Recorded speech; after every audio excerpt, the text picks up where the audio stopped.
बिस्मिल्लाहिर्रहमानिर्रहीम। तमाम तारीफ़ें अल्लाह के लिए, दुरूद और सलाम मोहम्मद और आले मोहम्मद के लिए। सलावात पढ़ें।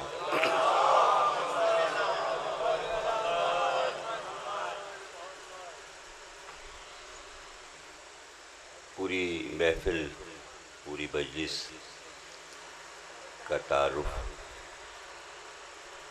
नैयर जलालपुरी साहब ने बहुत खूबसूरत अंदाज से किया और महफूज कर दिया तारीख़ में कि फ़र्श अज़ा की भी एक तारीख़ है और उनका जुमला के एक एक चेहरा 1000 दानिश्वर जमा है एक चेहरे में। अब यहाँ की तकरीर के लिए खुसूसी तौर से फरमाइशें हैं मौज़ूआत की, और फिर दरवाज़े पर पहुंचकर फिर एक और फरमाइश सिराज मेहदी साहब ने अंदरून खाना की फरमाइश पहुंचाई।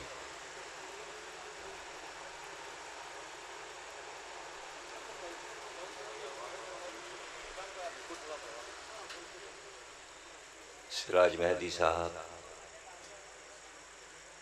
सियासी दुनिया के आदमी हैं, लेकिन इल्म व अदब में भी एक ख़ास मकाम रखते हैं और ख़ानदानी पस मंज़र के साथ आपके बड़े भाई प्रोफेसर काजी मेहदी साहब कराची में उर्दू यूनिवर्सिटी के फ़िज़िक्स के प्रोफेसर थे और वो मेरे बहुत करीबी दोस्त थे। और उन्हीं से सिराज मेहदी साहब को हमने जाना और पहचाना और अरसे तक आते रहे। 30-40 बरस के अरसे में लखनऊ जब भी आना हुआ तो जब मैं चलने लगता था वो कहते थे सिराज से मिल लीजिएगा। फिर मैं वापस जाता था तो कोई भाई सिराज मिले? मैंने कहा जी नहीं मिले, वो तो मिनिस्टर हैं, वो तो बहुत मसरूफ़ हैं, वो कहाँ मिलेंगे। और आप कई बार कराची भी गए। बहरहाल फिर उसके बाद कुछ सरसरी सी मुलाकातें शुरू हुई और तारुफ तो बहरहाल इनके ख़ानदान का ऐसे हो गया कि जिस अदबी सरज़मीन से ताल्लुक़ है इनका, तो इनके सिराज मेहदी साहब के भाई ज़हूर मेहदी साहब ने वहाँ की तारीख़ लिखी, तारीख़ कलांपुर। तो उसका मुक़द्दिमा किताब का मैंने लिखा। तो लखनऊ रोशन है उस सरज़मीन के चरागों से। सर वज़ीर हसन और उनका ख़ानदान, अली ज़हीर, सज्जाद ज़हीर, खुर्शीद अहमद एडवोकेट वकील, पाकिस्तान, लखनऊ, हिंदुस्तान के सारे शहर,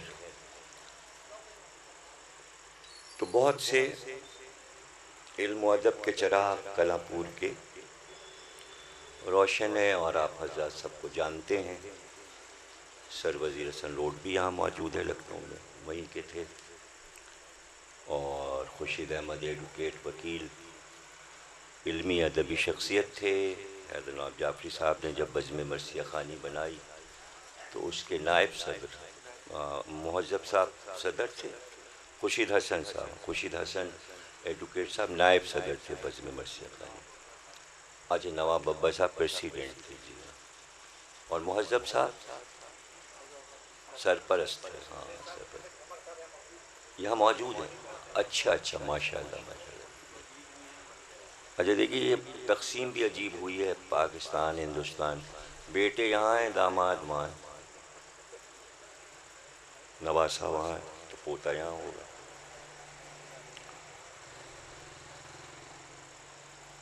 और फिर सिराज मेहदी साहब की अपनी ज़ात, फिर दो उलमाए कराम और इफ्तिखारी साहब हमारे,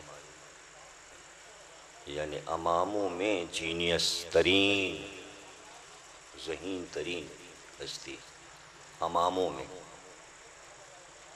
जिसमें के अमामे के नीचे अक्ल होती ही नहीं। मेरी नज़र में, अब आप लोग तो भारत अमामों के शहर में रहते हैं, मुश्किल से अक्ल होती है, लेकिन अल्लाह का शुक्र है कि बचपन से अल्लाह ने इन्हें अक्ल दी, तब अमामा उस अक्ल पे आया। और माशाल्लाह जब मैं ईरान गया तो ये पढ़ रहे थे, बड़े बड़े आयतुल्लाहों से इन्होंने मेरी दावत रखवाई और क्या क्या महफिलें इन्होंने ईरान में सजवाई, यादगार। साहिबान इल्म से मिलवाया, फिर कभी लंदन में मुलाकात हो जाती है, कभी कहीं और मुलाकात हो जाती है। और इनके नाना तो बहरहाल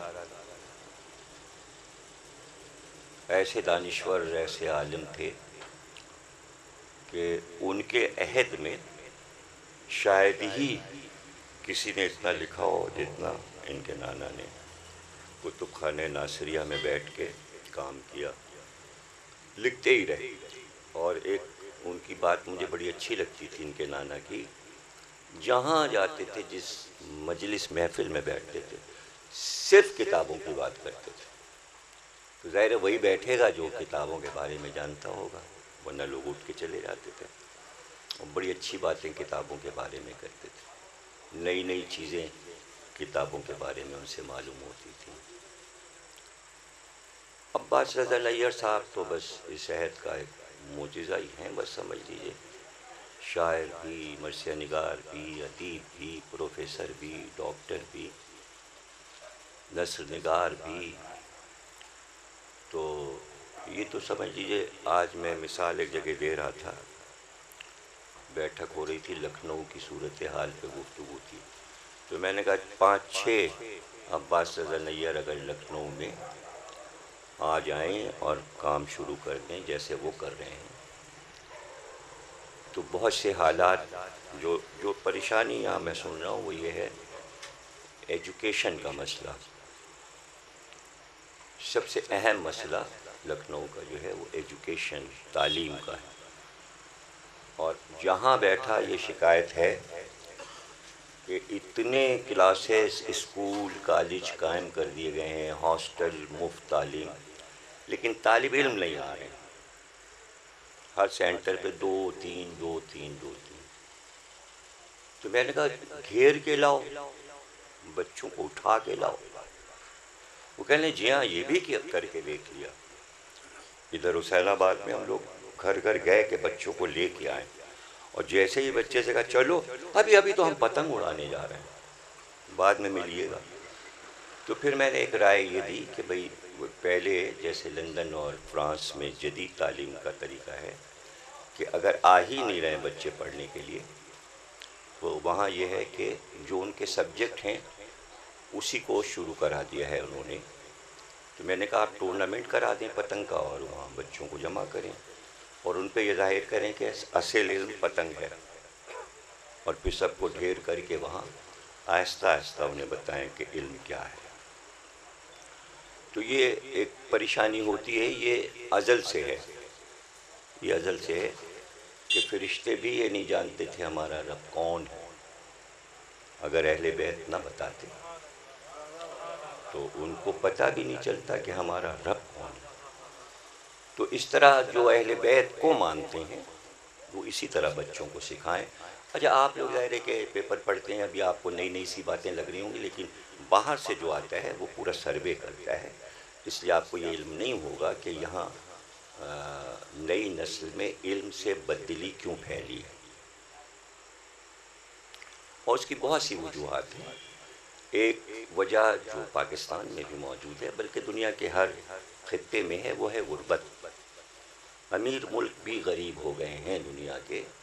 तो उसमें यही होता है कि बच्चा जब बड़ा होता है तो माँ ये सोचती है कि इसको पढ़ने को भेजेंगे, फिर 10 साल लगेंगे, फीस भी खर्च हो, उस पर खर्चा भी हो, और फिर कहीं जाके मुलाजमत करेगा, तो वो 7 साल के बच्चे को ही किसी कारोबार में देखना चाहती है। यहाँ का आसान कारोबार जरदोज़ी है, भेज दिया, पैसे ला रहा है, किचन चल रहा है, खाना पक रहा है। तो तालीम और गुर्बत का भी बड़ा गहरा ताल्लुक़ है। अभी मैं ज़िक्र कर रहा था प्रोफेसर काजी मेहदी का कि वो पाकिस्तान के सबसे बड़े माहिर थे फ़िज़िक्स के, उलूम के। तो वो मुझे बताते थे कि मैंने पाकिस्तान में ऐसे पढ़ा कि हमारे पास लाइट नहीं थी, तो हम सड़क के खंबे की बिजली में पढ़ते थे। तो एक दौर वो भी गुजरा है कि जब लोगों ने लालटेन में पढ़ाई की है, लखनऊ में, हिंदुस्तान में। वो भी एक ज़ौक़ शौक़ का ज़माना था। तो असल में इस टेलीविज़न ने बड़ी आफत जोती है, और एजुकेशन प्रोग्राम टेलीविज़न पे तय किया हुआ उन्होंने पूरे वर्ल्ड में कि इल्म का काम टीवी पे नहीं करेंगे। सबने तय किया है, पूरे अमेरिका ने, इंग्लैंड ने, दायरे के उसूल तो वहीं बनते हैं। तो बड़े सगीर पाक व हिंद में भी यही उसूल है कि एजुकेशन की बात टेलीविज़न पे नहीं होगी, इल्म की बात टेलीविज़न पे नहीं होगी। अब जिसने भी तय किया हो, जो इसका ज़राए अबलाग का माई बाप होगा, उसकी कोई आइडियालॉजी होगी कि इल्मी काम टेलीविज़न पे ना होने पाए, तो इसलिए और बददिली फैल रही। अब ऐसे माहौल में एक जगह पर इतने बहुत से इल्म वाले जमा हों, और एक तरफ फरमाइश, तो अब वो फरमाइश जो है साहिबाने इल्म के ज़हनों के मुताबिक हम आहंग होगी कि नहीं होगी। फरमाइश ये है कि जाफ़र तैयार पे कुछ बोल दीजिए। जाफ़र तैयार, अब चूँकि मैं जो मौजूद तमीज़ थी मेरी, तो उसी से रब दे रहा हूँ कि तालीमात से मुताल्लिक़ है ये मौजू, इल्म से मुताल्लिक़ है। हज़रत जाफ़र तैयार हुज़ूर अकरम के सगे चचज़ाद भाई। बहुत ही मुख्तसर सा करके मैं समेट दूँ, मौजू तो बहुत बड़ा है, इसलिए कि मेरी 250-300 सफ़े की पूरी किताब है हज़रत जाफ़र तैयार के बारे में, जिसका अब दूसरा एडिशन अभी इसी महीने में छपा है। ये कोई तकरीबन 10 या 15 साल पहले किताब मेरी छपी थी, और इस किताब के छपने के बाद ये वाक़या हुआ कि जब मैं किताब लिख रहा था और आखिरी बाब लिखना था कि कब्र कहाँ है, तो बहुत सी किताबें देखनी पड़ी मुझे ये तलाश करने के लिए कि आप कहाँ दफन हैं। ये भी एक इस्लामी बहुत बड़ा मौजू है कि हस्तियाँ बहुत मशहूर हैं, लेकिन उनकी कब्रें कहाँ हैं ये पूरी पूरी उम्मतों को नहीं मालूम।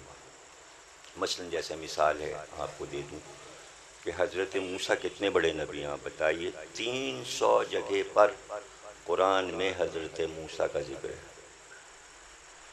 यानी अम्बिया में सबसे ज़्यादा ज़िक्र अल्लाह ने हज़रत मूसा का किया, 300 जगह। आदम, नूह, इब्राहीम, ईसा, दाऊद, सुलेमान, यहया, ज़करिया, सबसे ज़्यादा ज़िक्र हज़रत मूसा का किया है अल्लाह ने कुरान में।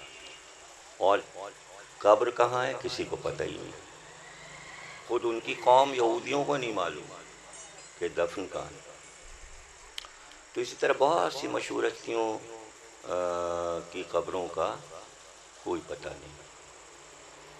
लेकिन मैं जब कोई किताब किसी हस्ती की लिखता हूँ, तो वो तमाम चारों तरफ मौज़ूआत को तलाश कर लेता हूँ, विलादत से लेकर वफ़ात तक और कब्र। तो फिलिप हिट्टी की किताब तारीख़ सीरिया, हिस्ट्री ऑफ सीरिया से पता चला तलाश के बाद कि आपकी कब्र उर्दन में, जॉर्डन में। फिर मैंने तगोदो की कि भाई जॉर्डन का वीज़ा मिल जाए तो मैं पहुँचूँ वहाँ तक। फिर एक दफ़ा ज़ियारत करने के लिए शाम का वीज़ा जब लगवाया तो फिर जॉर्डन का वीज़ा भी लगवा लिया, और वहाँ के शाम से मोटर गाड़ी पर सरहद पार करके ओमान, वहाँ का दारुल हुकूमत है जॉर्डन का, वहाँ पहुँचे। फिर वहाँ के होटल में ठहरे। फिर वहाँ से मौता पहुँचे। मौता वो मकाम है जहाँ जंग मौता हुई, जहाँ जाफ़र तैयार ने इस्लाम का परचम लहराया और जहाँ वो शहीद होके गिरे।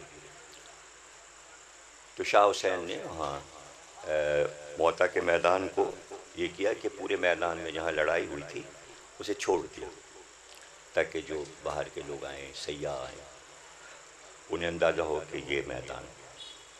और बीच में बहुत बड़ा मीनार यादगार के तौर पे बना के और चारों तरफ ऐसे प्लास्टर करके दीवार बना दी कि जो मौता में शहीद हुए उनके सबके नाम लिखे हुए उसके ऊपर। फिर वहाँ उन्होंने यूनिवर्सिटी बनाई है शाह हुसैन ने, जॉर्डन के बादशाह जो मर गए, शाह हसन के बड़े भाई, अब जो शहनशाह है वहाँ का अब्दुल्ला, उसके बाद यहाँ भी आ चुके हैं, हमारी तरफ भी वो दौरा कर चुके हैं मरहूम। तो मौता यूनिवर्सिटी, मैंने आपसे कहा था ना कि इल्म पे तमीद थी और इल्म ही मौजू रहेगा।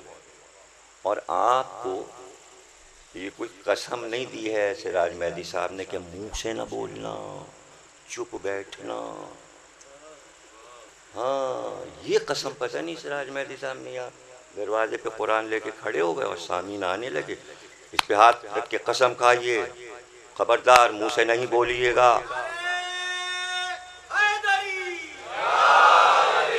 लेकिन नारे हैदरी तो बुलवाने का एक तरीका है। जो गूंगे बच्चे होते हैं ना तो उनको हाँ टूटी, मौला अली की वजह से टूटी, बड़ी बड़ी कस्में तोड़ी हैं मौला अली ने और बड़ी बड़ी कस्में खाई भी हैं, तो अब टूटी है।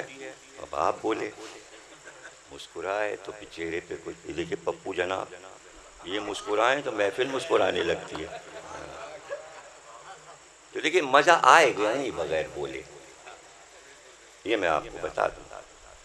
हाँ हूँ, एक मशहूर बात है ना कि कहानियाँ नानी अम्मा सुनाती थीं, तो जब तक बच्चे कहते थे फिर क्या हुआ, वो जानती थी जाग रहा, और जैसे ही सन्नाटा हुआ भाई कहानी सुना ही नहीं थी सुलाने के लिए, उनका मेरा काम हो गया, बच्चे सो गए।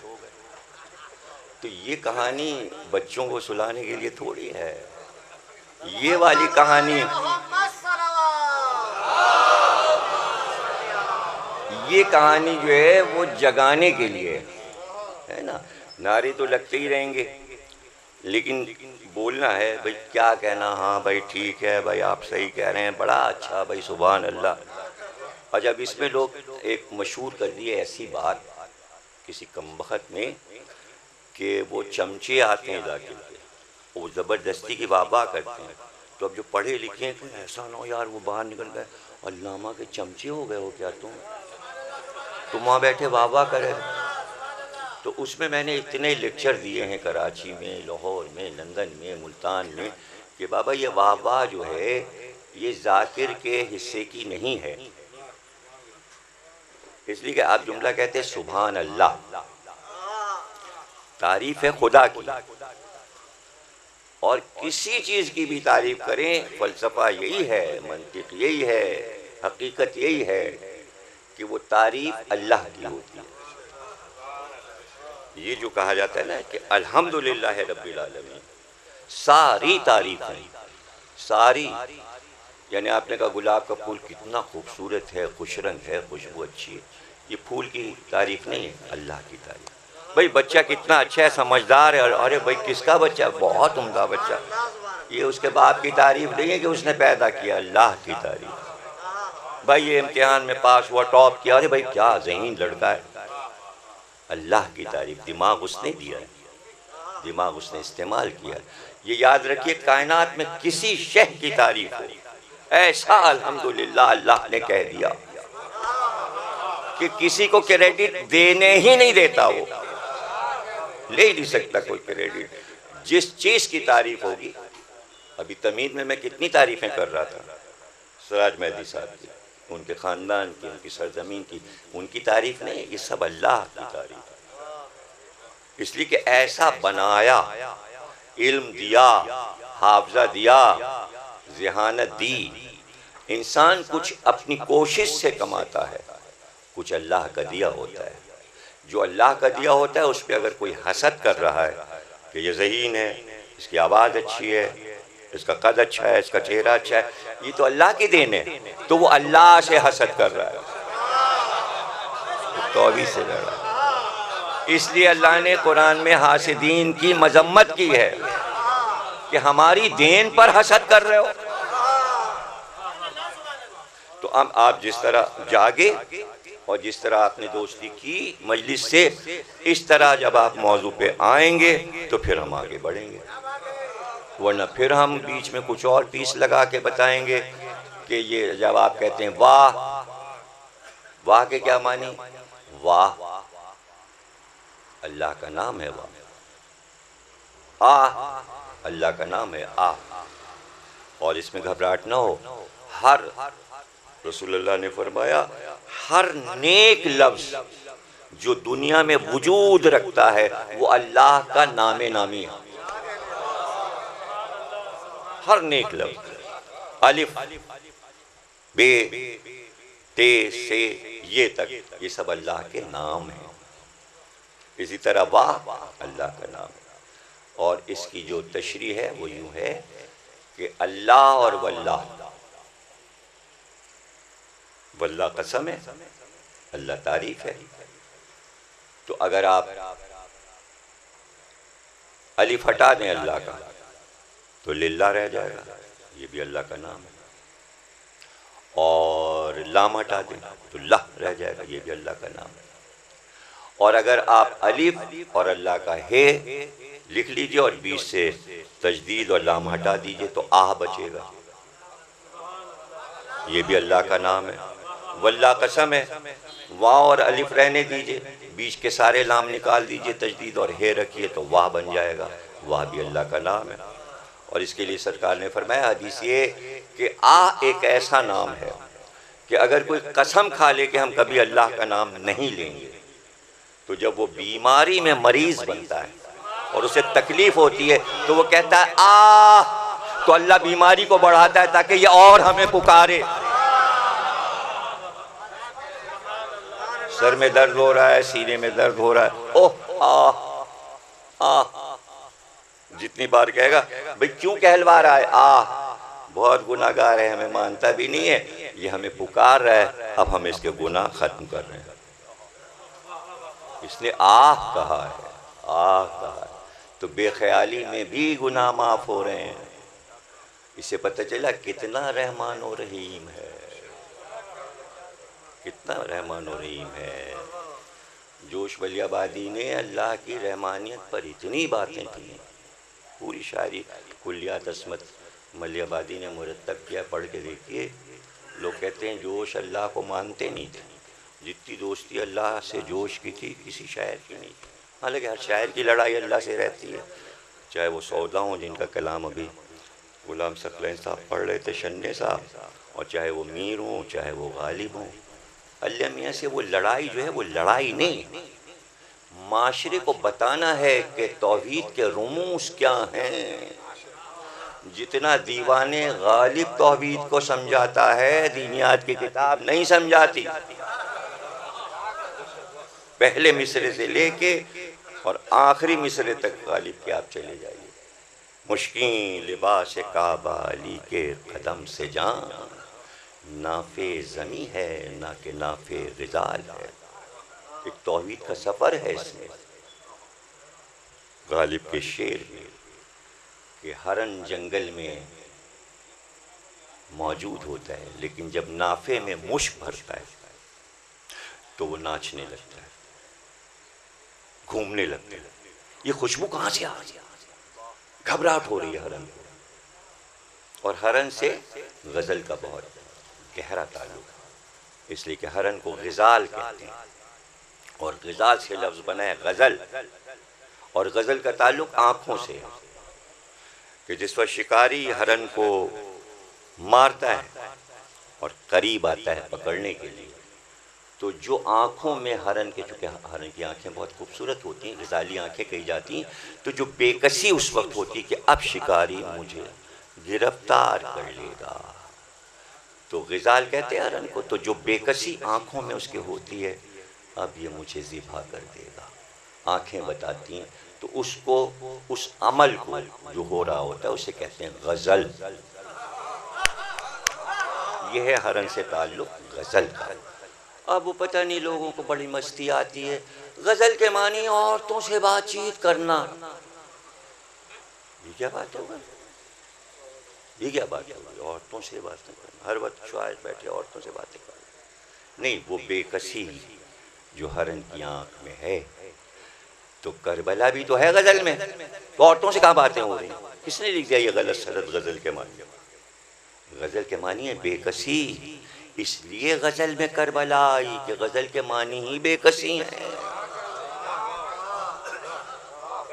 इसलिए गज़ल करबला पसंद हो गई।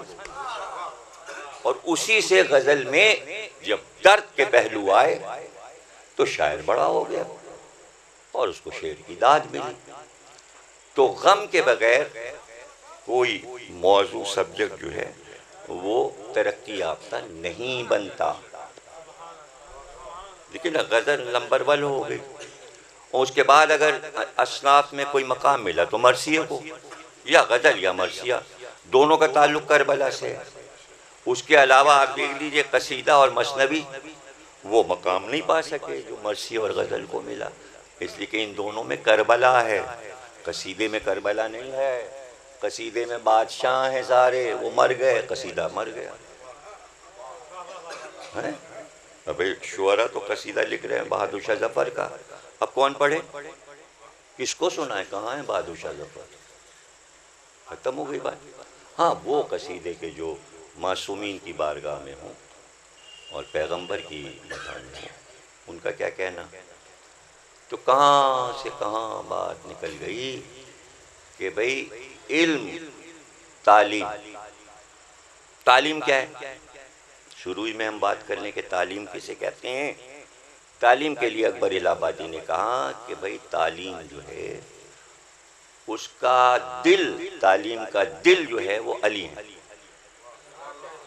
ते ऐन लाम ये मीम, तालीम। उन्होंने कहा कि ते और मीम हटाओ, बीच में बचा अली। अगर अली नहीं तो तालीम ही नहीं। ये जो पाकिस्तान में तालीम के बीच में अली हैं, अली के बगैर तालीम नहीं, तस्वुर ही नहीं। तो जिस दरसगाह पे यह हदीस नहीं लिखी कि मैं शहर इल्म हूँ और अली उसका दरवाज़ा, वहाँ इल्म नहीं है। अगर इस हदीस से इनकार किया, वो इल्म जानते ही नहीं, उसे इल्म का पता ही नहीं। शहर इल्म और दरवाज़ा, ये जो पाकिस्तान में आप देख रहे हैं ना दहशत गर्दी, जिससे इंडिया घबराता है, ये क्यों फैली वहाँ? इसलिए कि सबने वहाँ अली को छोड़ दिया। तालीम का चर्चा बहुत है वहाँ, अली को छोड़ के। तो अली को छोड़ के अगर तालीम होगी तो वो दहशत गर्दी के रूप में तब्दील हो जाएगी। इसलिए हिंदुस्तानी को अली के बगैर तालीम नहीं शुरू करनी चाहिए। अली, अली का दूसरा नाम है इल्म, और इल्म का दूसरा नाम है अली। और ये पूरे बनी हाशिम ने, अरब में इल्म दिया और मुजस्सम इल्म थे, और इल्म के जितने भी पहलू थे, जितने भी शोबे थे, वो सब बनी हाशिम ने मुतारिफ करवाया। अरबों को अपनी शायरी पे नाज था, कसीदे कहते थे, लेकिन जब तक बनी हाशिम के सरदार को अरब का शायर कसीदा नहीं सुना लेता था, रायज नहीं करता था कि गलती न रह जाए, मजाक उड़ेगा कि हम बड़े शायर नहीं। तो अब्दुल मुत्तलिब के पास आते थे, कसीदा सुन लीजिए, फिर उसके बाद अबू तालिब को सुनाने लगे। उसके बाद तो रसूल अल्लाह ने किस्से ख़त्म कर दिया, कुरान पढ़ो, शायरी वारी छोड़ो। अरे कुछ बोलिए तो यार, क्या पसीने पसीने हो रहे हैं, क्या मतलब कि खाली लेक्चर देते रहे? यूनिवर्सिटी थोड़ी है कि नैयर जो है लेक्चर दे रहे हैं अपने तुलबा को। आप कोई तुलबा हैं, आप हमसे बड़े उस्ताद हैं, तो ज़रा सा मुँह से हिलिए, बोलिए। ये क्या मतलब, अगर चेहरा देखते रहेंगे तो फिर ऐसे ही होता रहेगा, आ और वाह, बात ही नहीं आगे बढ़ेगी। हम जाफर तियार तक कैसे पहुँचेंगे भाई? हमारी आदत नहीं है गूंगों में बोलने की।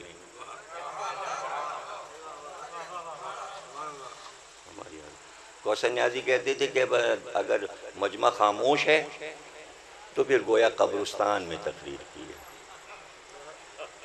कब्रों पे खड़े होकर तकरीर कर दी। अरे भाई जिंदा में बैठे बोल रहे हैं, कब्रें थोड़ी बोलती हैं, जिंदा बोलते हैं। हाँ ऐसे ऐसे ऐसे बाबा, हाँ ये, हाँ ऐसे हर जुमले पर, इल्मी जुमले पर, ताकि पता चले कि इल्म पसंद हैं आप, जीते जागते बैठे हुए हैं। सिराज मेहदी के इस पूरे इलाके को ज़रा रोशन कीजिए अपनी आवाज़ों से। ये देखिए मैं डराता हूँ सबको, ये वीडियो बन रहा है, यूट्यूब पे जाएगा, हज़ारों लाखों लोग 2 दिन में देख लेंगे और मेरे ये जुमले सुनेंगे। अच्छा कहाँ पढ़ रहे हैं? सिराज मेहदी साहब ने। सिराज मेहदी साहब का घर कहाँ? लखनऊ में। ये लखनऊ के लोग बैठे हैं, इतने बज़ौक़ हो गए, लंदन में, फ्रांस में, अमेरिका में। अब लखनऊ का ये आलम हो गया है कि इल्मी चीज़ों पे बोलते नहीं। भैया ये टुकड़े निकाल देना, ये बीच वाले, वरना लखनऊ वालों, हम लखनऊ वालों की बदनामी नहीं चाहते, समझ में, बीच में ये पीसेस निकाल देना। अब ये दौरी और है, हाँ ये सब 2 मिनट में ऐसे यूं सब जगह पहुंच जाती है चीज़। तो भाई वादा हो गया ना, बोलेंगे ना भाई? हाँ लड़के तो बोलें, ये लड़के क्यों दानिश्वर बने बैठे हुए हैं? हाँ ये बच्चे, ये क्या है मतलब, ये क्या चक्कर? तुम लोग तो बोलो। तो कहाँ थे हम? भटकाइए नहीं हमें, वरना फिर घूम घूम के हम इसी पे आ जाएंगे और तकरीर रह जाएगी। इल्म। तो अब कसीदा जब शायर सुनाता था, अब सुना रहा है वो, उसकी नजर जो है सुनाते में अबू तालिब के चेहरे पे है। भाई गौर कीजिएगा मौजू क्या है और मैं क्या कह चुका, वो चेहरे पे नजर है। और अगर किसी शेर पर अबू तालिब का सर, ओहो बबो, मिल गई दाद, मिल गई। तो बड़े शायर जो थे वो बनी हाशिम से दाद ले लेते थे, तो मैं आपसे कैसे ना ले लूं?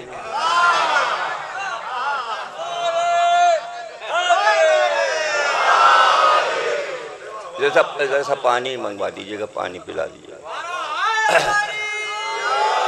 बर्फ का ना हो, ठंडा ना हो, सादा गरम। तो जनाब आली देखिए, ऐसा घराना जिसे अल्लाह ने मुकर्रर किया था अरबों की जहालत को ख़त्म करने के लिए। जहालत अरब से ज़्यादा दुनिया में कहीं नहीं पाई जाती थी। और फिर नहीं वाह वाह किया आपने, क्या अरब हैं आप या अरबों की नस्ल है? अरे बोलिए मुँह से, सबसे बड़ी जहालत कहाँ थी? अरब में। कहीं की नहीं मशहूर कि यूनान में जाहिल रहते थे, मिस्र में जाहिल रहते थे, रोम में, कहीं जाहिल नहीं रहते थे। इसीलिए तो अय्याम जाहिलियत दौर का नाम है।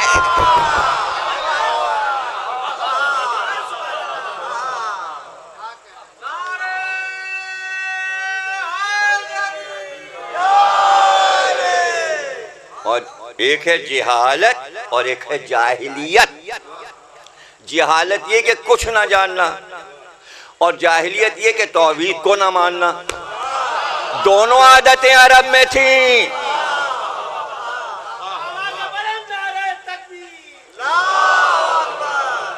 एक 1,24,000 अंबिया में सरकार को अफजल क्यों करार दिया गया? इसलिए कि सबसे सख्त काम सरकार का था। अरबों को राह रास्त पे लाना, और अंबिया का काम आसान था। इराक में उतारे जाते थे सब, जल्दी से वो साहिबान इल्म थे, फौरन तालीम को ले लेते थे, अंबिया के साथ हो जाते थे। मिस्र वाले ये सब इल्म पसंद थे। नबी आया और जल्दी से नबी के साथ हो गए, उम्मत बन गई। यहाँ उम्मत बनाने में 13 बरस लग गए। हजरत मूसा को इस्राएल के लोगों ने पत्थर नहीं मारे, उजड़ी नहीं फेंकी, सर पे कूड़ा नहीं फेंका। यहाँ ये जिद है कि जितना सिखाओगे उतना ही कूड़ा फेंकेंगे, पत्थर मारेंगे, ये करेंगे, और सरकार कामयाब हो गए। इसलिए कि घराना इल्म पसंद था, तालीम सिखाने आया था, इल्म देने आया था, और फिर वो मंजिल आ गई। अब मुसलमानों का फ़ख्र देखिए, हम एजुकेटेड हैं। कैसे हो, किस तरह बने, किसने बनाया? एक घराने ने बनाया, और तसलसल दिया कि सिर्फ हम नहीं सिखा रहे हैं, क़यामत तक हमारे ख़ानदान के अफराद रहेंगे सिखाने के, सिखाते रहेंगे, बताते रहेंगे, इल्म देते रहेंगे।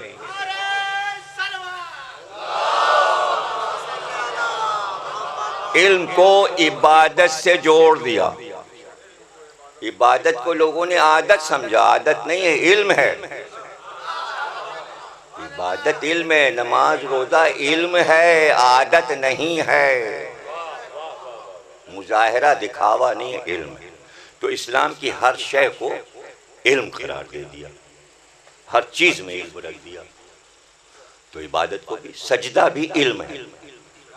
गजल के तमाम शेर जमा कर लीजिए, कुली कुतुब शाह से लेके और फराज तक और नासिर काज़मी तक और नैयर तक, और फिर मौज़ूआत के एतबार से शेरों को गिनिए। सबसे ज़्यादा शेर गज़ल के सजदे के बारे में निकलेंगे। कुछ कह रहा हूँ भाई, सजदा इल्म है, सजदा इल्म है। यानी कैफी आदमी ने तो अपने मजमून का नाम ही सजदों पे रखा, और उनका तो सजदा सजदा सजदा सजदा सजदा। और इकबाल का तो सबसे पसंदीदा मौजू सजदा, वो एक सजदा जिससे रूह ज़मीं कांप जाती थी।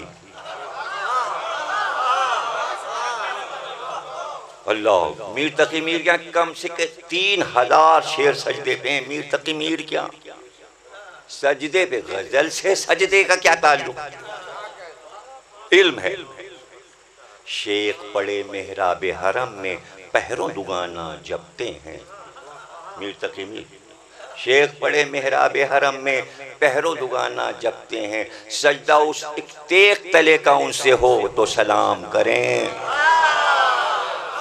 उस तेख तले का।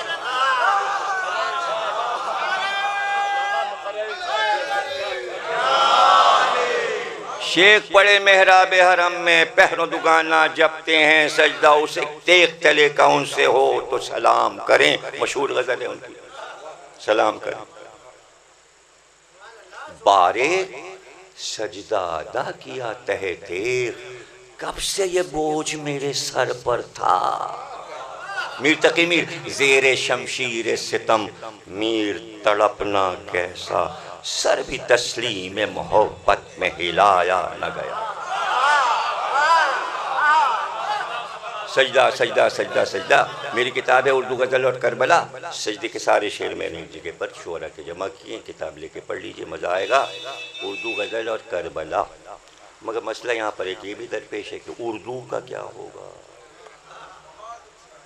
उर्दू की क्लासें शुरू कीजिए, रात में उर्दू सीखिए, हैं। उर्दू सीखना बहुत ज़रूरी है, इसलिए कि उर्दू ही एक ऐसी ज़बान है जो अदब की मुहाफ़िज़ है।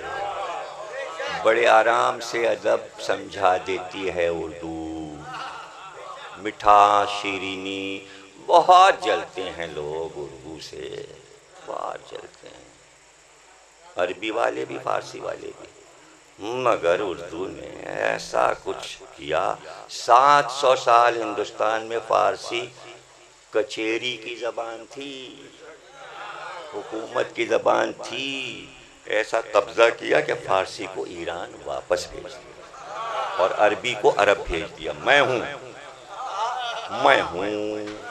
और हाँ, अगर तुम हमें ये कहोगे कि मैं नहीं हूँ तो मैं हिंदी बन के आ जाऊँगी।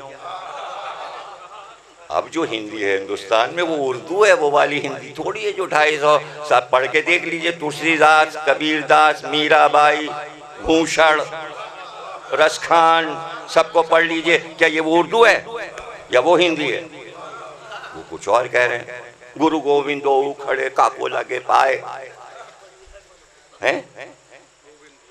तो ये उर्दू जो आप बोल रहे हैं ये क्या है? 3 बेर खाती थी सो 3 बेर खाती थी, तो कंद मूल भोग करे सो कंद मूल। भूषण शिवाजी की बेटियों की बात कर रहे हैं। तो उर्दू तो नहीं है वो। हाँ, प्यारी जबान है, ब्रज भाषा भी है उसमें, उसमें अवधी भी है, उसमें मगधी भी है, उसमें जौनपुरी भी है, उसमें जो है वो तेलुगु भी है, और उसमें बनारस की भी है, और उसमें बिहार की भी है।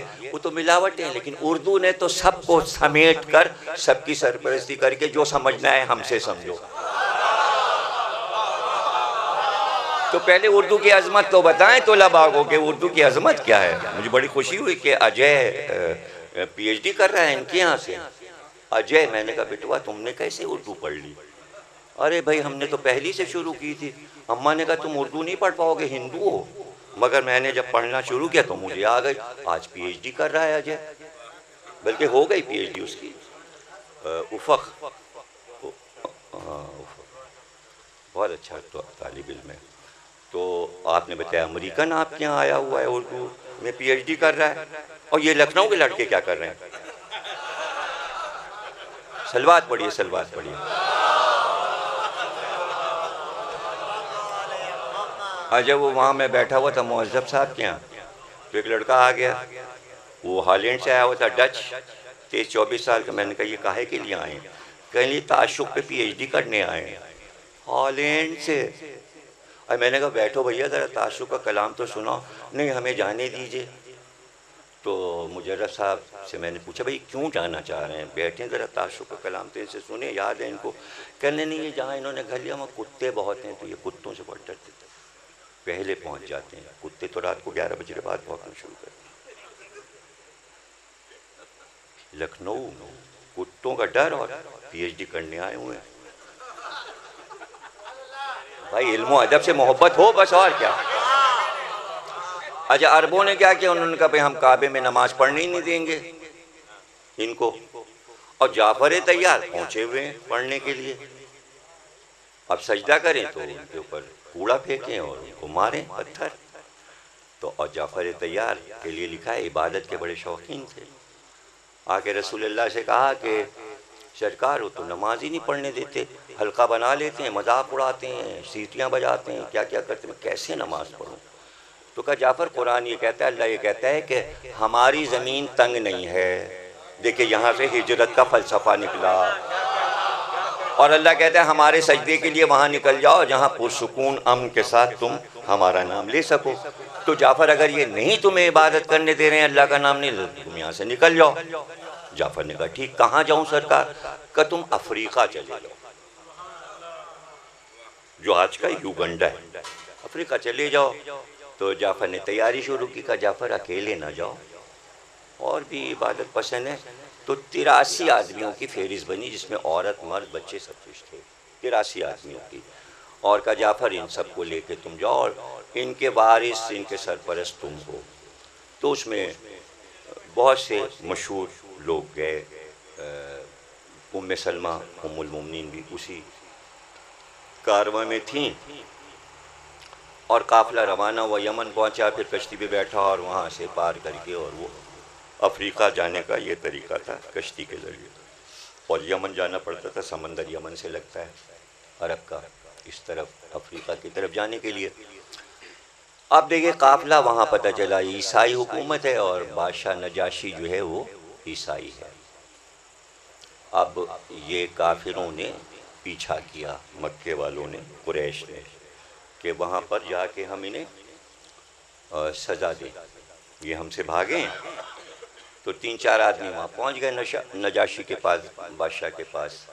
नजाशी जो है वो खिताब है, नाम नहीं है, बल्कि अस्मई उसका नाम है, स्वाद से।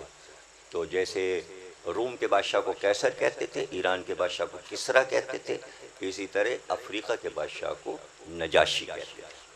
तो हर बादशाह नजाशी होता था, वो अपने अहद का नजाशी था। तो 4 मिसरे हज़रत अबू तालिब ने कहे। अब उस ज़माने में ज़राए अबलाग शायरी थी, जैसे आज अखबार, टेलीविज़न, कंप्यूटर है, उस ज़माने में शायरी ज़राए अबलाग, उससे पैगाम पहुँचता था। तो शेर फ़ौरन ज़बानी याद हो जाता था, मुल्को 1 हफ्ते के अंदर वो मशहूर हो जाता था। तो 4 मिसरे कहे कि नजाशी की तरफ मेरा बेटा जाफ़र गया है, पता नहीं उसने क्या सलूक मेरे बेटे से किया। बस 4 मिसरे कह दिए। वो शेर वहाँ तक पहुँच गया, नजाशी तक, अबू तालिब के। और जाहिर है कि वो समझ गया इशारा कि अबू तालिब क्या चाहते हैं। अब अबू तालिब तो अरब के बादशाह थे, वो अफ्रीका का बादशाह था। तो बादशाह की ज़बान भी समझता है, पैगाम भी समझता है। अब आप कहानी सुनने लगे, अब कहानी सुनने में लग गए, और हमारे लिए मसला पैदा करने वाले हैं, और कहानी आगे नहीं बढ़ने दे रहे हैं। आप ये बोलना है और मुँह से बोलते रहना। सलवात पढ़िए।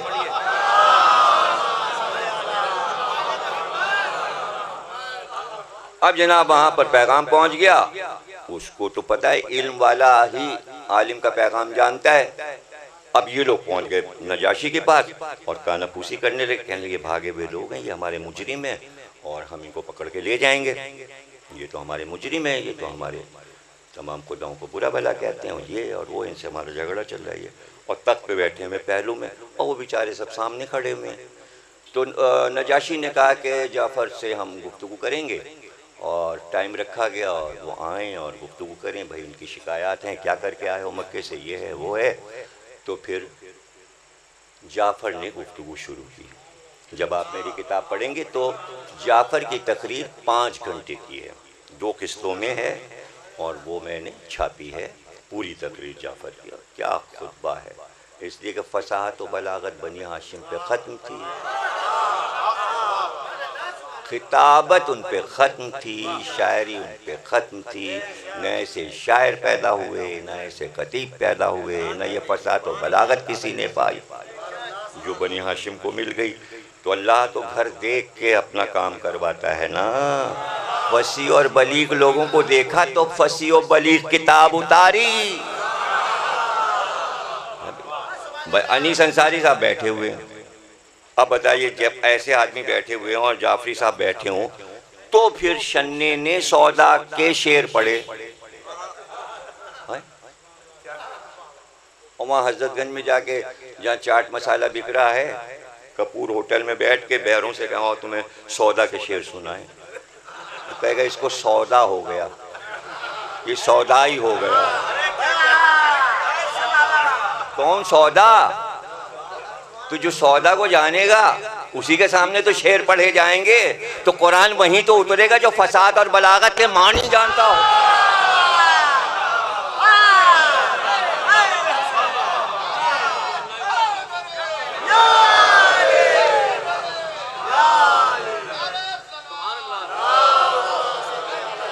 और फिर जाफर ने पूरा माजी सुनाया और कहा नजाशी सुन, ये जो सब तेरे सामने खड़े हैं, हम नहीं जानते थे कि हलाल क्या है और हराम क्या है, हम नहीं जानते थे नजिस पानी क्या है और पाक पानी क्या है।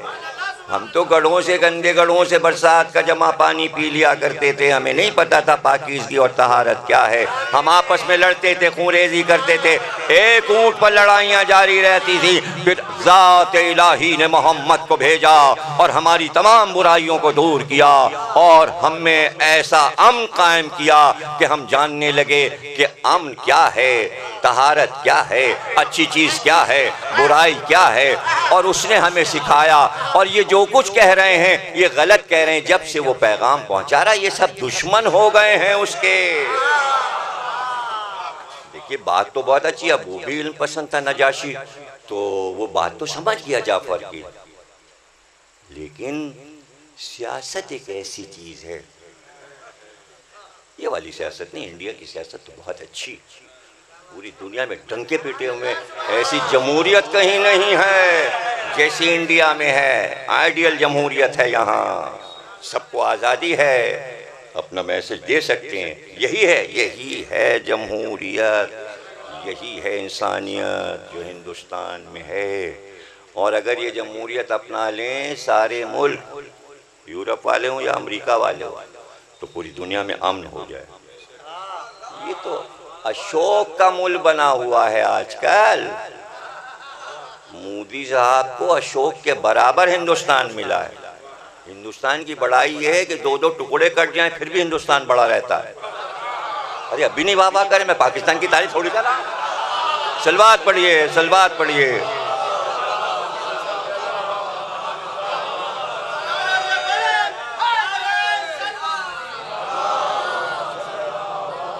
तो इल्म पसंद था नजाशी, एक एक लफ्ज को जाफर के समझ गया, एक एक लफ्ज को समझ गया। तो अब देखिए सियासत, ये लफ्ज यूनान से निकला है सियासत, तो ये जमहूरियत से हट के, हिंदुस्तान से हट के ये एक लफ्ज है। किसी की ऐबजूई करना और किसी को अपनी तरफ करना और दुश्मन बनाना, इस मफहूम में मैं आपको बता रहा हूँ।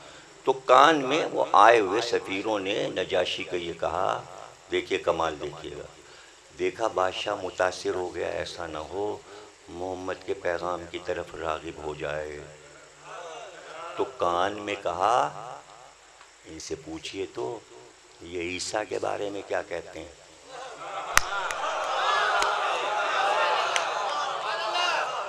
इसलिए कि भाई कुरान तो कुछ और कह रहा है और ईसाई तो ईसा को कुछ और कह रहे हैं। टकरा दिया, नहीं समझा, अकीदे की लड़ाई करवा दी, जहन में अकीदे की लड़ाई करवा दी। लड़ाई फ़िक़ा पे नहीं होती, लड़ाई फ़ुरू पे नहीं होती, लड़ाई अकीदे पे करवाई जाती है। लखनऊ का भी थोड़ा सा मसला है, ये हो सकता है ठीक ठाक जाफ़र की इस तकरीर की रोशनी में। नजाशी जी का तुम्हारा मज़हब, तुम्हारी किताब हमारे ईसा मसीह के बारे में क्या कहती है। हाँ, क्या जाफ़र के जुमले हैं। जिस वक्त मैं सोचता हूँ कि मैं अदा करूँगा तो मैं झूमने लगता हूँ, और अदा करने के बाद तो मुझ पे कैफियत तारी हो जाती है कि नबी नहीं है जाफर, इमाम नहीं है, सिर्फ मोहम्मद से थोड़ी सी तालीम हासिल की है, मगर अबू तालिब के बेटे हैं और अली के भाई हैं। तालिब और अकील से 20 साल छोटे हैं, हर भाई में 10-10 साल का फ़र्क है। तीसरे नंबर के भाई हैं अली, चौथे नंबर के, और सब में 10-10 साल का फ़र्क है। जाफ़र शजाअत अपनी जगह, हुस्न अपनी जगह, इंतहाई खूबसूरत। सही बुखारी और सही मुस्लिम में लिखा है कि जाफ़र से बेहतर अरब में लिबास पहनने में कोई था ही नहीं, जामा जेबी खत्म थी। ये बुखारी में लिखा है। बुखारी में इतने फ़ज़ाइल लिखे हैं हज़रत जाफ़र के कि एक ये कि सवारी पे बैठना जाफ़र पे ख़त्म था। घोड़े पे बैठे तो लोग देखते रह जाते थे, सवार कैसा।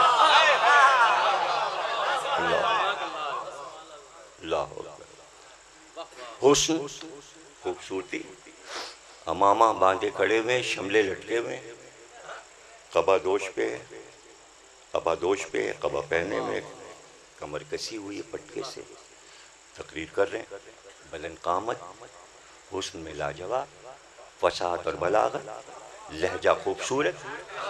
और ऐसे में पूछना तुम्हारा मज़हब ईसा के बारे में क्या कहता है। इसलिए कि ईसाई तो कहते हैं कि भाई सूली पे चढ़े, और उसके बाद सूली से उतारे गए, और फिर उसके बाद तीसरे दिन जिंदा हो गए, और फिर यही तो है ना ईसाई अकीदा। और इस्लाम कहता है कि वो सूली चढ़े ही नहीं। तजाद देखिए, उस सिरे का अकीदा, इस सिरे का अकीदा, दो अकीदे टकरा रहे हैं, कहाँ से ढूंढ के लाए? इसके मतलब काफिर कुरान बहुत गौर से सुन रहे थे सियासत लड़ाने के लिए, हैं? कि उन्हें पता है कि सूरह मरियम है कुरान में 19वां सूरा, जिसमें हज़रत ईसा पे बात हुई है, मोहम्मद ने किया है, तो सुना तो है, खुतबा सूरा सुना है। तो नजाशी ने कहा क्या कहता है तुम्हारा मतलब? हज़रत ईसा ने फरमाया ये फरमाया, ये फरमाया, हज़रत मरियम ने ये फरमाया, 19वां सूरा। जाफर तैयार ने जवाब दिया नजाशी का, काए बादशाह सुन, कहा छोटा सा जुमला और मानियों बयान के लिहाज से कई हजार शहर आबाद हैं इस जुमले में। जाफर के ढूंढिए के मानियों बयान के कितने शहर इस जुमले में आबाद हैं, ढूंढ लीजिए। नजाशी, ईसा अल्लाह का एक कलमा थे। कुरान ने कहा ईसा अल्लाह के कलमा थे। जाफर वही दोहरा रहे सूरह मरियम की आयत, कहते हैं नजाशी ईसा अल्लाह का एक कलमा थे और अल्लाह ने वो कलमा कुंवारी मरियम के दिल पे इल्का किया। विलादत की तहारत तो देखो कैसे बयान हुआ। यह है फसाहत, यह है बलागत। इल्का किया था, इल्का किया। इल्का यानी वही, ऐसा कलमा जिसकी वही हो गई माँ पर। कोई पैदाइश वो ये सब बेकार बातें, कुरान ने सब नहीं बताई। बस मलक ने आके ये कहा मरियम अल्लाह ने तय किया है, अल्लाह तुम्हें बेटा देगा। उसी जुमले को अपनी फसाहत में कैसे सुना दिया। जैसे ही जाफर ने ये कहा नजाशी झूमने लगा। उसके ईसा और उसके मरियम की ऐसी तारीफ कहाँ हुई थी? ऐसी तारीफ तो इंजील ने भी नहीं की थी। वो तो हैरान हो गया और उतरा तक से, और उतर के जमीन पे बैठ गया। और तमाम चारों तरफ जितने अफ्रीकन्स खड़े थे सबकी आंख से आंसू बह रहे थे। नजाशी भी फजाइल अपने नबी और नबी की माँ की सुनकर रोने लगा। ये खुशी के आंसू होते हैं, है ना। जब आप कभी सुनते हैं कि फ्रांस के किसी स्कॉलर ने हुजूर की तारीफ की तो आंख में आंसू आ जाते हैं। ये एक नफ्सियाती चीज़ है। उसके भी आंसू आ गए। ज़मीन पे बैठा वहाँ एक तिनका पड़ा था, वो तिनका उठाया उसने और कहा अहले दरबार, हमारा जो अकीदा है, इंजील जो कहती है ईसा और मरियम के बारे में, और जो कुछ जाफर ने कहा, इन दोनों बयानात में इस तिनके के बराबर भी फर्क नहीं। अब देखिए मैंने क्या कहा था, जुमला मैंने कहा था जहां अकायद की लड़ाई हो वहां दोनों तरफ के अकायद ऐसे बयान कर दो कि तिनका बराबर फर्क ना हो।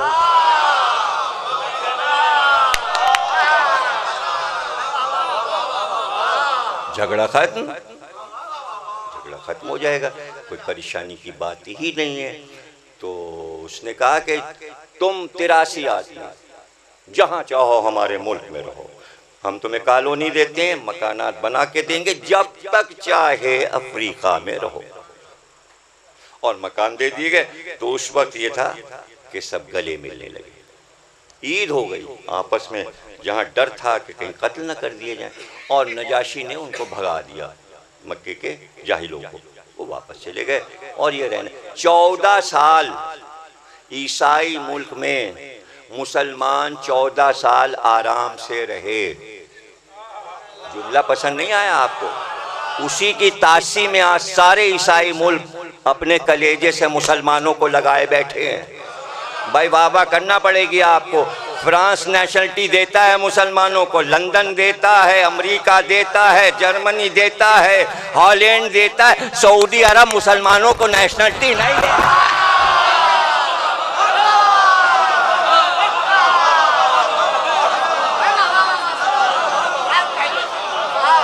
और फिर आज़ादी, मस्जिद बनाओ, नमाज करो, तरावी करो, जुलूस निकालो, आशूर मनाओ, मातम करो। तो कौमें कैसे जिंदा रहती हैं पहले सीखें तो मुसलमान। उनका क्या ताल्लुक है मुसलमानों से और गले लगा रहे हैं। ईसाई मुसलमानों को गले लगा रहे हैं और मुसलमान को गले नहीं लगा पा रहा है, बल्कि गले काट रहा है, कभी कुवैत में, कभी यमन में, कभी यहाँ, कभी वहाँ, और वो भी अल्लाह के घर में बम के धमाके। क्या इस्लाम का नाम मुसलमानों ने रोशन किया है, बम के जरिए इस्लाम का चिराग जला रहे हैं।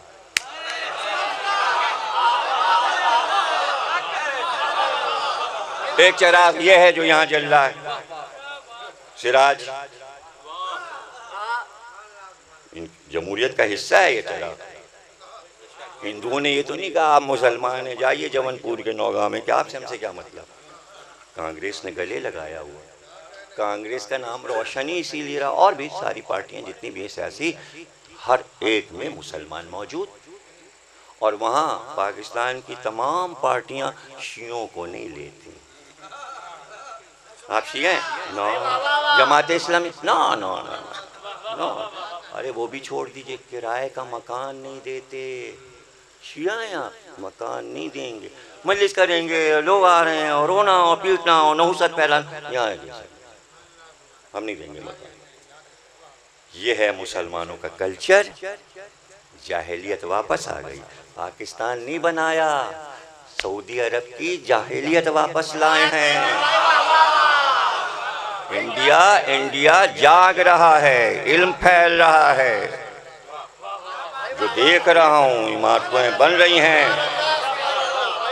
उर्दू में भी काम हो रहा है, हिंदी में भी काम हो रहा है, मुसलमान भी काम कर रहे हैं, शिया भी काम कर रहे हैं, सुन्नी भी काम कर रहे हैं। ये इल्म है, तालीम। और वहाँ देख लीजिए क्या हो रहा है, और वो गुस्सा और वो गर्मी और ये और वो और वो। और ये जो कुछ मैं सुना रहा हूँ कुछ पर्दे की बात नहीं, यही वहाँ भी पढ़ता हूँ, यही सुनाता रहता हूँ। देखिए पड़ोस के मुल्क में देखिए कैसे तालीम का, और आप यहाँ क्या हो रहा है। वहीं बैठ के कहता हूँ, ये नहीं कि यहाँ कह रहा हूँ वो नहीं सुन रहे, सब सुनेंगे वो।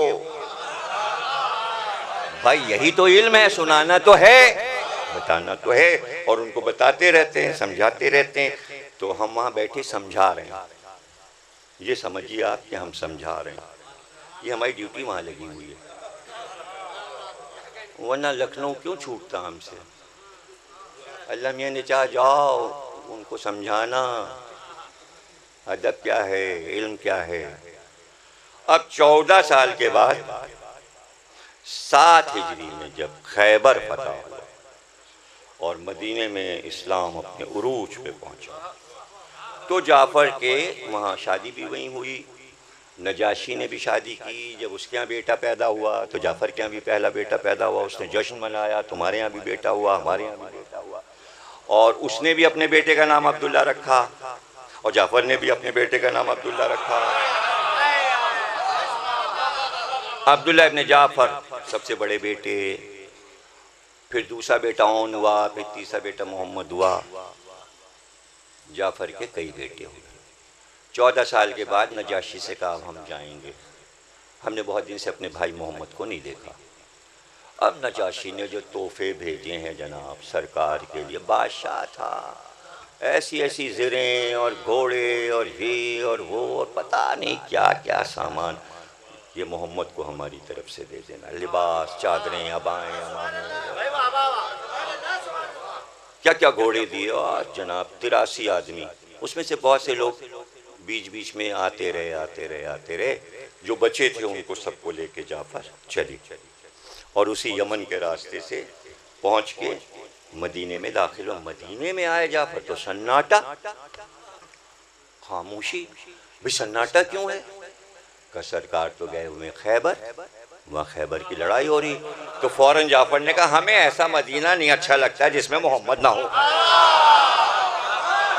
क्या बताया मदीना वही है जिसमें मोहम्मद हो। माशाल्लाह माशाल्लाह, मदीना कहते ही उसे जिसमें मोहम्मद हो। अभी बीच में काज़ में मैंने वाक़या पढ़ा था तो सुन लीजिए। तो सुना दूं, चूँकि मौके की चीज़ है। जब हुनैन की लड़ाई ख़त्म हुई, हुनैन आखिरी लड़ाई है इस्लाम की, तो जो 8 हिजरी में मक्के वाले सारे मुसलमान हो गए, कलमा पढ़ लिया था उन्होंने, और जो पुराने थे कि जो शब हिजरत आए थे, तो हुनैन में जब माल गनीमत आया तो हुजूर ने सबको बांटा। तो जो नए कलमा गो थे 8 हिजरी वाले, तो मौलिफुल कुलूब जिन्हें कहते हैं, यानी उनका दिल रखने के लिए हुजूर ने उन्हें डबल डबल हिस्सा दिया। और जो पुराने अंसार वगैरह थे, अपने अंसार अनीस अंसारी भाई नहीं बल्कि इनके अजदाद जो मदीने में आबाद थे, जो कहते थे हम सरकार के मामू हैं। अंसारी के मानी मालूम है आपको? ओहो, आप यही नहीं जानते अंसार किसे कहते हैं। अंसार का किस्सा ये है भाई कि अब्दुल मुत्तलिब की वालिदा गिरामी जो सलमा थी ना, वो मदीने की थी। हाशिम ने आखिरी शादी मदीने में की थी सरदार की बेटी अमरू से, उनका नाम था सलमा।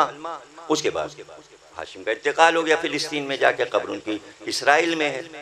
जनाब हाशिम का मकबरा बहुत अच्छा इसराइल यहूदियों ने बनवाया हुआ, बहुत शानदार बनवाया हुआ।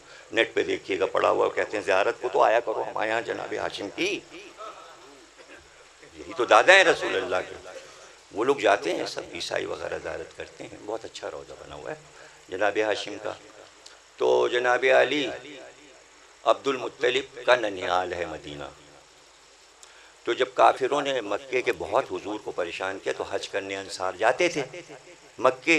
तो एक साल गए, उन्होंने हुजूर से कहा ये बहुत आपको परेशान किया मक्के वालों ने, देखिए हमारा भी ख्याल कीजिए, हम सब लोग आपके मामू हैं, यानी हम लोग सलमा के भाई हैं, अब्दुल मुत्तलिब के मामू हैं हम अंसार लोग। तो आप ननिहाल आ जाइए, हम आपका ख्याल करेंगे, मकान देंगे, बागात देंगे, रहने सहने का आराम होगा, आप चलिए, ये लोग बहुत परेशान कर रहे हैं। इसलिए हुजूर ने हिजरत की कि अंसार ले गए, और जो वादा किया था वो वादा पूरा किया। मकानात भी दिए, बागात भी दिए, रहने का ठिकाना दिया, और बड़ी खुशादगी दिल के साथ महाजरीन का इस्तकबाल किया अंसारियों ने। अब वही अंसारी खड़े कह रहे थे ये तो मक्के के लोग थे, ये आपको परेशान करते थे और इनको आपने डबल डबल दे दिया। रोने लगे सारे अंसारी, और हमको एक गहरा हिस्सा दिया। हाँ, कुछ चीज़ें ऐसी हैं कि जो जब मैं पढ़ता हूँ तो मैं खुद ही दिल में वाह वाह पहले कर लेता हूँ, डर लगता है मजमे से, इसलिए मैं पहले वाह वाह कर लेता हूँ। सरकार ने फरमाया अरे इन्हें जाने दो, ये क्या लेके मक्के जा रहे हैं? माल। ये क्या लेके मक्के वापस जा रहे हैं? माल। और तुम क्या लेके जा रहे हो? मोहम्मद को वापस लेके जा रहे हो। इनके हिस्से में मोहम्मद नहीं है, हम कयामत तक मदीने में रहेंगे, ये अंसारियों के लिए फख्र है।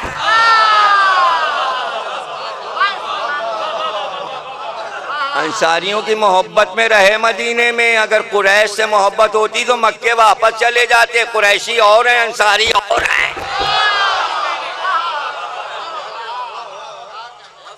बिलोचपुरा और है, अनीस अंसारी साहब और है।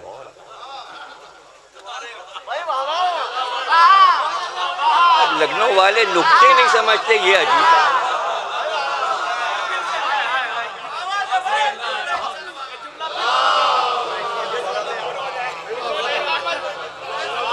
शेर होता तो दोहरा देते।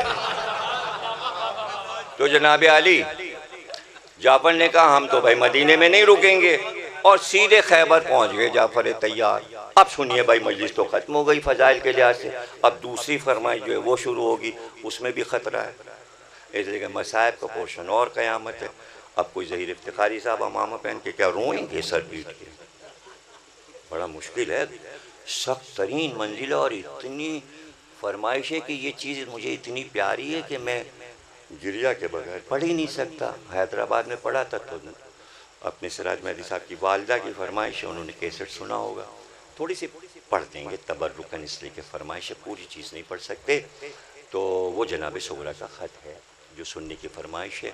चूँकि मैंने इस अशरे में जो कराची में पढ़ा था, असमत अबू तालिब, इसमें पढ़ा था, तो अब अभी मैंने अली अब्बास साहब से जाके किताब ली कि ख़त तो देख के पढ़ा जाता है, इसलिए मैं ख़त ले आया हूँ, सुना दूँगा अभी आपको। फरमाइश है, चूँकि हुजूर को पता चला जाफ़र 14 बरस के बाद आ रहे हैं, तो सवाल ये क्या काम करके आ रहे हैं।